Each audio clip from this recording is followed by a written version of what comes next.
Hello दोस्तों, welcome to my YouTube channel आध्यात्म और विज्ञान।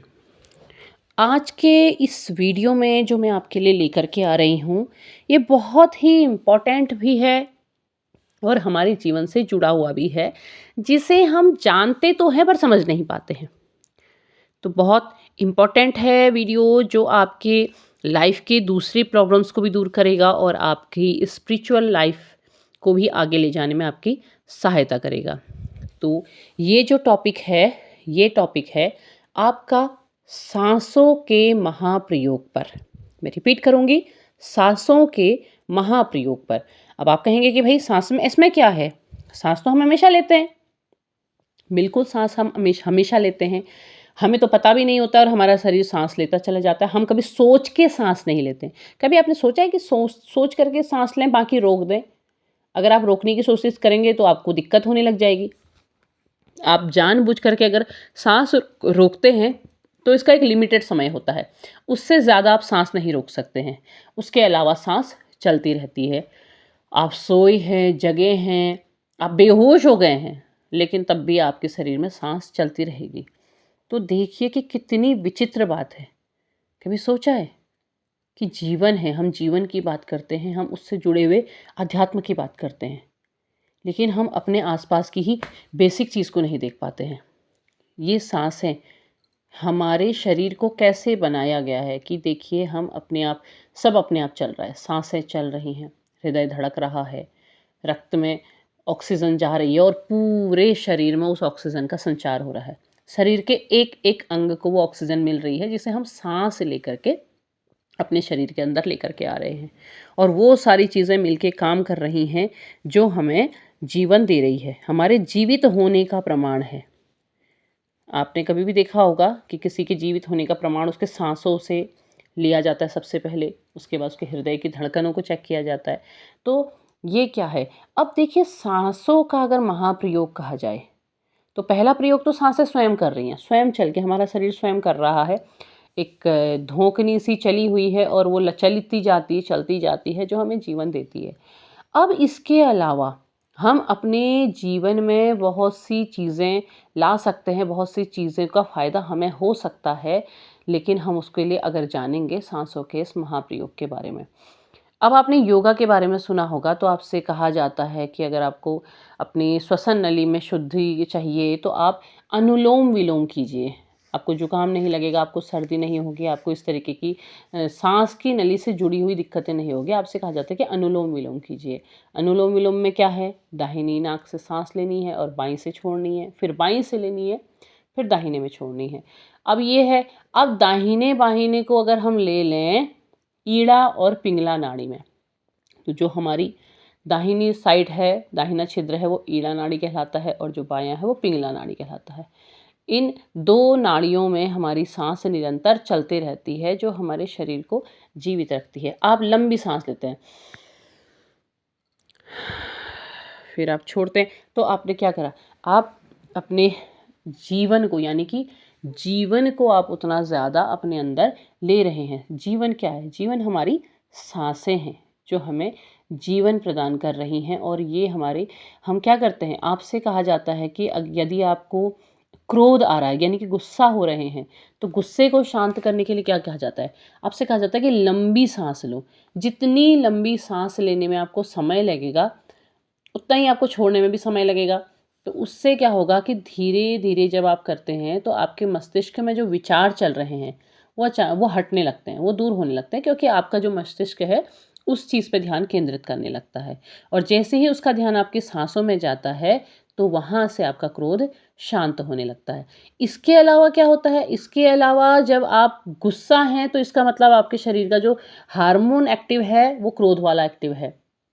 अब उसमें अगर आप लंबी लंबी सांसें लेते हैं, लंबी लंबी सांसें लेते हुए अपना ध्यान केंद्रित, आपका ध्यान केंद्रित होता है सांसों पे, तो वो हार्मोन क्या होता है कि धीरे धीरे धीरे धीरे वो अपने आप डाउन पड़ जाता है। और अब आपका कौन सा हार्मोन एक्टिव हो गया है? शांत वाला, जहाँ पर आप बिल्कुल शांत हैं। तो ये आपकी सांसें, आपके मतलब आपके जो क्रोध हैं उसको बड़ा आसानी से समाप्त कर देती हैं। दूसरा सिचुएशन क्या आती है? दूसरी सिचुएशन आ जाती है एंजाइटी की। आपको तकलीफ़ होने लगती है, आप किसी बात को लेकर के सोच के दुखी हो जाते हैं और आपको कुछ भी अच्छा नहीं लगता है, आपको ना कहीं किसी से बात करने का, ना मिलने का, कोई भी मन नहीं करता है। जो कुछ भी अगर आपको करना पड़े तो आप मजबूरी में करें, वरना आप खुद को एक कमरे में कैद कर लें। तो अब क्या है, अब फिर से सांसों का महाप्रयोग शुरू होता है। फिर से आपने क्या करना है, जब भी आपको इस तरीके की फीलिंग आती है तो आप अपने आप को लंबी लंबी सांसें लेने दीजिए। लंबी लंबी सांसें लीजिए। लंबी सांस आप लेते हैं, उस बाद लंबी सांस आप बाहर छोड़ते हैं। तो जब आप इस तरीके से करते चले जाते हैं, कुछ देर करते चले जाते हैं, तो आपका ध्यान क्या होता है, आपका ध्यान वापस सांसों की तरफ आ जाता है। और सांसों की तरफ आती ही आपके जो दिमाग में जो थॉट चल रहा था, जो एंजाइटी वाला थॉट चलता था, जो आपको दुखी कर रहा था, वो अपने आप ही डाउन होने लगता है, वो अपने आप ही छोटा होने लगता है और आप इस अवस्था में उस एंजाइटी से बाहर निकल जाते हैं। देखिए, साँसें हैं जो रात दिन चल रही हैं, जिस पर आप ध्यान नहीं दे रहे हैं, वो आप कितना हेल्प आपको करती, कितनी आपकी मदद करती हैं। दूसरा क्या है, दूसरा यदि अगर आपको लगता है कि आपके शरीर में कोई तकलीफ़ हो रही है, आप किसी रोग के शिकार हो रहे हैं, तो आप प्रथम दृष्टया उन रोगों से अपने साँसों के ज़रिए मुक्ति पा सकते हैं। साँसों के ज़रिए आप कहेंगे कि कैसे मुक्ति पा सकते हैं, कैसे हम रोग को कम करें? तो उसके लिए आपको पद्मासन में बैठना है। आप आसन लगा के बैठ जाइए, खुद को एकदम शांत कर लीजिए। जो भी कुछ आस-पास घटित हो रहा है, उसको घटित हो लेने दीजिए, उसके बाद अपना शुरू कीजिए। आप जब आप ध्यान लगा कर के बैठ जाते हैं, तो फिर आप क्या करते हैं, आप लंबी साँस से शुरू करते हैं। शुरुआती दौर में अगर देखा जाएगा तो आपका ध्यान बाहर की चीज़ों में होता है कि कितना काम बचा है, कितने नंबर और हमने अभी करने हैं, कितना और अभी काम बाकी है, आपका ध्यान उसमें रहता है। लेकिन जब आपका ध्यान साँसों की तरफ को चला जाता है, तो साँसों की तरफ आपका जब ध्यान जाएगा, तो फिर क्या होगा, फिर आप दूसरी चीज़ में नहीं जाएँगे। मतलब दूसरी चीज़ में मतलब है कि जो भी दूसरे थॉट हैं आपके दिमाग में जो चल रहे थे, वो धीरे-धीरे कम होने लगते हैं। अब आप फिर से क्या कर रहे हैं, फिर से आप लंबी साँस ले रहे हैं। आप ये सोच रहे हैं कि क्यों ना ध्यान लगा कर के अपने आप को इन जो भी हमारी परेशानियाँ हैं या जो आपका शरीर का जो दोष है, उससे कैसे मुक्ति मुक्ति पाई जाए। तो आप क्या करते हैं, आप अब जो ध्यान लगाते हैं, आप अपनी ईड़ा और पिंगला नाड़ी के बीच सुषुम्ना नाड़ी में ध्यान लगाते हैं। सुषुम्ना नाड़ी का ध्यान कठिन है, उसको अगले दिन ज़रूर बताऊँगी, लेकिन आप क्या करते हैं, आप कोशिश करते हैं, आप अपने आज्ञा चक्र में ध्यान केंद्रित करने लगते हैं, वहाँ पर को आप करने लगते हैं, तो धीरे-धीरे जैसे-जैसे आपके थॉट, जो भी सोच थी, वो बाहर निकलती है, वैसे-वैसे आपको फ़ायदा होता चला जाता है। वैसे-वैसे आप उस जो भी रोग, जो कष्ट है आपके शरीर के अंदर था, वो दूर होने लगता है और आप उससे दूर होने लगते हैं, तो आपकी परेशानियाँ सही हो जाती हैं। दूसरा देखिए, जब आप साँस ले रहे हैं, आप लंबी साँस ले रहे हैं, आप सहज भाव से साँस ले रहे हैं और अपना ध्यान क्या कर रहे हैं, साँसों में केंद्रित कर रहे हैं। देखिए, ज़रूरी नहीं कि दिन भर आप लंबी-लंबी साँसें लें, तो लंबी साँसें आप किसी पर्टिकुलर समय पे ही लेंगे, एक्सरसाइज़ कर रहे हैं या ध्यान कर रहे हैं, उसमें भी कुछ ही चरण होते हैं, तो उतनी देर आपने लेना होता है। उसके अलावा आपने छोड़ देना होता है। तो आप जब इस तरीके से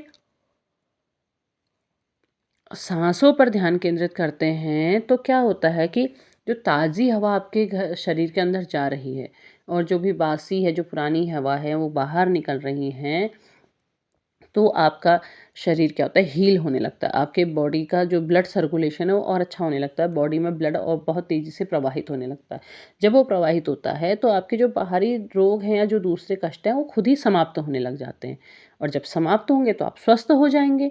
तो साँसें आपको बहुत कुछ प्रदान कर सकती हैं, लेकिन ज़रूरत यही है कि आप उन साँसों के लिए कितना काम करते हैं, कितना आप उन साँसों के बारे में सोचते हैं। तो उम्मीद है आपको वीडियो पसंद आया होगा। लाइक, शेयर, सब्सक्राइब कीजिएगा। कमेंट बॉक्स में अपने विचार साझा कीजिएगा कि आपने साँसों में का प्रयोग किस प्रकार से किया। तब तक के लिए धन्यवाद।